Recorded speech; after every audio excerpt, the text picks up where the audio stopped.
What's up, guys? My name is Zach or Zencha, and while I can't arrange my bed, I can arrange a song. So yesterday, I actually streamed music production for the first time live, and one of the cool things was that people were able to ask me questions directly, which is awesome. One of the questions asked was, how do you make a synth less static? Or in other words, how do you make a synth more lifelike? How do you make it sound less boring? Something digital synths are good at is sounding extremely dull. Well, I'm here to tell you that you can have your digital synths sounding just as awesome as a guitar. Let's do this. Here's 7 ways to make your synths more interesting. So I'll be using Reason and a synth called Thor here to demonstrate all these 7 points. Tip number 1 is pitch modulation. So something that a lot of real life instruments do is that they're imperfect. If I play an E on my guitar over here, it's not I know off the top of my head, A is 440 hertz, right? If I play an A, the open A string on my guitar, it's not gonna be 440 for the entire duration of the instrument playing. It's imperfect. So something that you could do with synths is mimic that. So I'm gonna go ahead and take LFO1, route that to my first oscillator's pitch, not 100, a minor amount, maybe like 6, 10. You can hear it a little bit. That might even be too much. 5. And it's a little lifeness to it, but it actually has a large impact. Here's normal.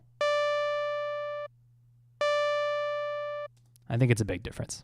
Another way that you can apply this kind of modulation is through an envelope. So rather than having it just be a persistent LFO modulation, you can use an envelope. I'll use my filter envelope here to actually route that to the pitch. So let's try that. That's kind of goofy. Let's change that. So that sounds interesting, right? Like when you, for instance, with my guitar again, if you excite the string, it's possible that the actual impact, the first strike you make, you pluck it in a way where the sound actually gets distorted a little bit, especially if you're fretting it up further on the guitar. And this is a way to mimic something like that.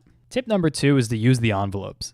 Real life sounds all have envelopes applied to them. Even though we clearly don't, I clearly haven't sculpted an envelope for my guitar, but the way the sound progresses over time is a function of the instrument. Applying an interesting envelope to your synth is a good way to get a similar feel. For instance, you probably wouldn't want to just lower everything to 0 except for the sustain and play it, because that's going to sound like a computer beep. But if you go ahead and adjust the envelope, as I have done here a little bit, you have a more interesting sound. Tip number 3 is keyboard tracking. So on this synth right here, I have a KBD knob on my low pass ladder filter. And what this will do is it'll make the filter open up more on the higher notes. The degree of this knob is the amount that the filter frequency opens up for higher notes. Here's an example of the KBD all the way down. And now here's it all the way up. Tip number 4 is to play it in.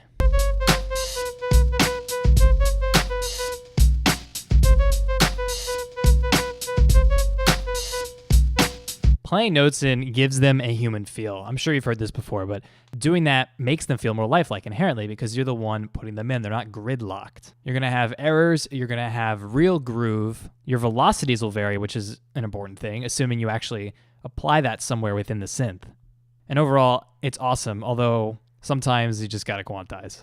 Tip number 5 is attack and release. So most synths start, actually, I'm going to reset this device right now, with their attack and release down all the way, especially on the amp envelope. And what this does, particularly for release we'll talk about, is that no real sound in the world, reality, stops immediately. They always have some small degree of trail off. So this is just a saw wave with no release. And this is a saw wave with a decent amount of release. Like all of a sudden we have like an actual instrument. So all those previous points were an attempt to make synths sound more lifelike based on reality. That begs the question, is there anything we can do in the digital realm that's unique that still makes the synth sound more lifelike and less boring? We're going to talk about 3 things real quick: LFO, morphing your sound, and adjusting your effects. Tip number 5 is LFO. So earlier we actually used LFO as an example to show pitch modulation to mimic the imperfections of a real instrument. Here we're looking at LFO modulating filter frequency, which is something that really wouldn't happen in real life. This is how that sounds. Clearly, Skrillex was inspired by this tip. Just saying. So I just recommend grabbing your LFO, routing it to some random parameter, and seeing how that sounds, because you can get a lot of cool things just by messing around like that.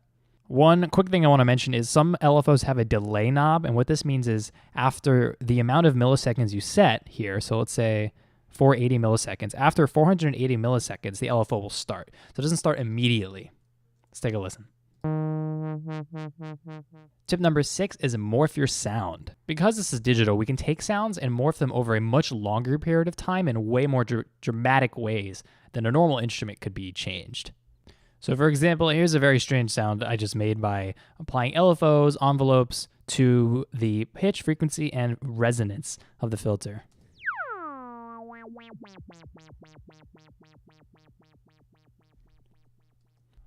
Tip number 7, and the last one, is that you can adjust all your effects.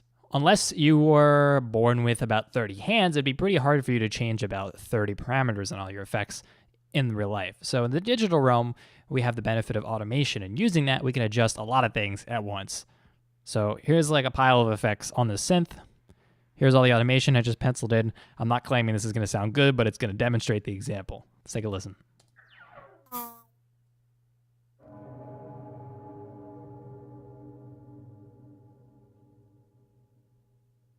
Thanks for watching, guys. I hope you enjoyed the 7 tips here. I hope you got something out of it, and I hope you go and try something. I have a few things I want to ask of you, though, real quick. 1, hit that subscribe button. 2, if you have any tips or tricks that you do to keep your synths interesting, please comment in the YouTube comments. And lastly, as I mentioned in the beginning of the video, I streamed some music production the other day. On the next stream, I'm going to spend some of the time working on a track with guidance and suggestion and feedback from you guys, the community, as well as critiquing a track from you guys. Someone will submit it to me, and we will all listen to it, all provide feedback, which is an incredibly invaluable resource for someone looking for feedback. I'll be giving my newsletter subscribers the first pass at submitting music for this class type activity. So go ahead and sign up. In the description, there will be a link for the newsletter, and sign up if you want to be on top of that and get your music in the front of the line. I'm like really excited to do this. I actually think it's gonna be like super cool, super fun. It's gonna be like art 201 from college all over again. All right, guys, thanks for watching, and I'll see you, samurai.